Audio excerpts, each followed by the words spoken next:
Rolling. She said, which side is your good side? Bitch, both. Rolling. Hey, welcome. I'm Steffi with the Creative Tea Podcast, and this is my co-host, Ella. The Creative Tea Podcast is our first episode, so because it's our first one, we're gonna just do the vibe for you, and then you'll catch on. I really want to know, what's your tea? AI's taking our jobs. And I'm a letter. Because there's so much stuff that needs to be done in a day, and it really helps me to delegate and to organize and to keep things together, and it makes it so that, like when I do hire somebody, that I already have like a process of delegation. It's not just like, oh, I hired somebody, now I have to figure out my leadership style.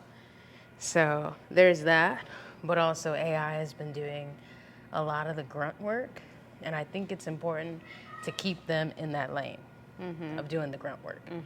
That way I can actually be a creative. Yeah. And just so you know, this is our first episode of the Creative Tea Podcast. This is just the limit here. I'm going to start the timer. Can you start your timer? 5 minutes just to talk about it, talk about the hot take. And as a graphic designer myself, as a creative, I'm the co-founder of Hopscotch, by the way. I've seen so many AI designs out in the streets, and everything looks the same, and it's crazy to me. I'm just like, people are gonna be, I'm just like tired, as a consumer, I'm just tired of seeing it. The same design everywhere, on the back of a work truck, in front of like a whole business, like your whole branding is made by AI. And it's literally the same design as everyone else. Yeah, we are the people who can tell the difference, right? I can look at your brand and I can tell if it's completely AI generated. I feel like or normal bears know it too. Yeah, You know? I mean, I think so, but it's like, do they care? That's specifically about graphic design. Like when we talk about interiors, like so far we're at a point where a lot of interiors are created like via AI, these AI renderings and these things. But has that stuff actually been built yet? Like, that's the question. Like, you still, as an interior designer, you still have to make all these ideas, these Pinterest ideas and all these things into a reality. And, it doesn't do it on its own. We're not replacing anybody in the industry, really. The only thing that we're replacing is the processes and, like, it's aiding communication. But we're not replacing any of the creativity, so. Yeah, I feel like with interior design, like, if I'm hiring an interior designer, I'm hiring you for your taste, you know? Like, AI, you can prompt it to have this kind of direction, but it's not going to be that person's taste. Yeah. You know? I did a consultation yesterday. It's for a repeat customer. They loved me yesterday. And it's so funny, like, I was able to walk through their home and tell them room by room exactly how to treat each room. Okay. And one of them is a repeat customer, so I know exactly, like, I know her. Yeah. And she's with a new partner. So I was getting to know him. I just met him, like, the first time. And I hit his personality and, like, his characteristics so point on, like, with my just like intuitive nature. And that's not something that AI can do. AI can't walk into your house and say, okay, I know you, this is what you need to do in each and every room throughout.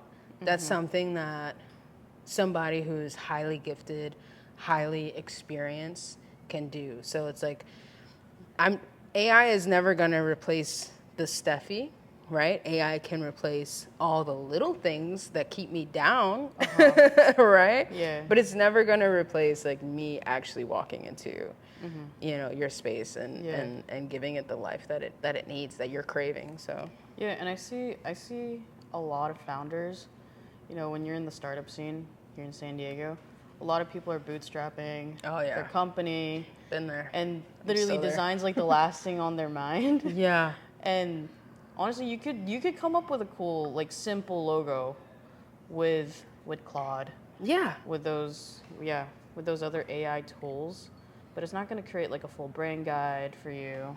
I mean, it could, but it's like, is it really you? It's not going to, thank you. Yeah. It's not going to give you like the same depth that I go with a client, the type of questions I ask. Like I really try to step into their shoes, and we really try to get to know like their ethos, their mission, their vision, and the impact they want to create. For sure.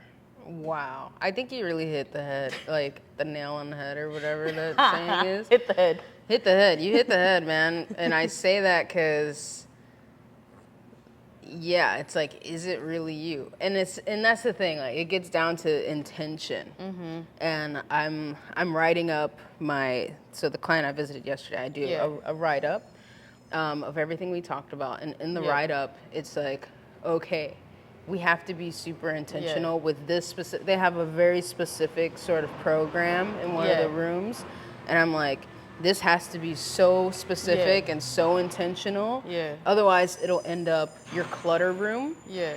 So in order for it to not end up, the place where all the clothes hang out, like we have to be intentional, like with every use. And I think if you're creating a brand or you're creating a logo, you're just getting started, it's important to really sit with like who you are.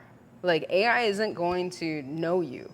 Like you have to program the AI with who you are and what you're doing and your ethos and your intentions. So it really, like I sit with intentions and I meditate on intentions every day. And once a month I write them all down. We can talk about that. We can talk about new moon rituals, but like we're at 5 minutes. Wait. I did wanna say like a short story after your thing. Please go. Okay, I do have a story where AI did take my job. Same. I think we all do. Yeah, I was a business advisor for this program, and I was just talking to different like new entrepreneurs, and I was specifically a brand marketing advisor for this cohort. And I remember one of the business owners came up to me, and she had like an interior design background, so she was already creative, but she didn't really know how to design logos, and she didn't have the budget for me. But I'm like, girl, let me help you out. Let's like just start drawing.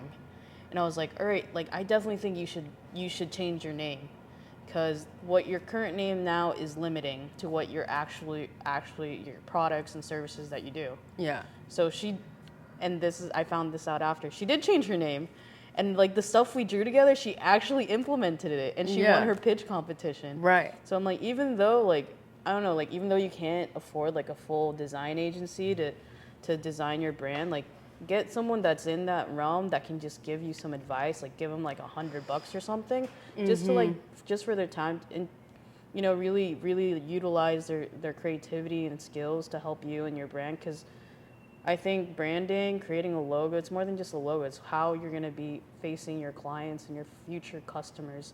I think that's really important. Super important. Book that call. Book that consultation. This is not a sales pitch. It's not. It's really not. Like, it's not. Yeah, it's not. If you want to do like creative work, like AI is definitely a tool, but get someone with real experience to guide you. Yeah, and you know who those people are. And if you don't, like, well, I feel like everybody has somebody who they're looking up to, who they're following, who they're, even if they're in, it's a brand in Italy or something, like you can connect, you can network. We're here in San Diego. We're actually at the consultancy at Miramac over in Little Italy, the LiveWork studio. We're co-working right now. In fact, we got to get right back to it. So thank you for listening on the Creative Tea Podcast. Yeah. We'll see you soon. What's your tea? What's your tea?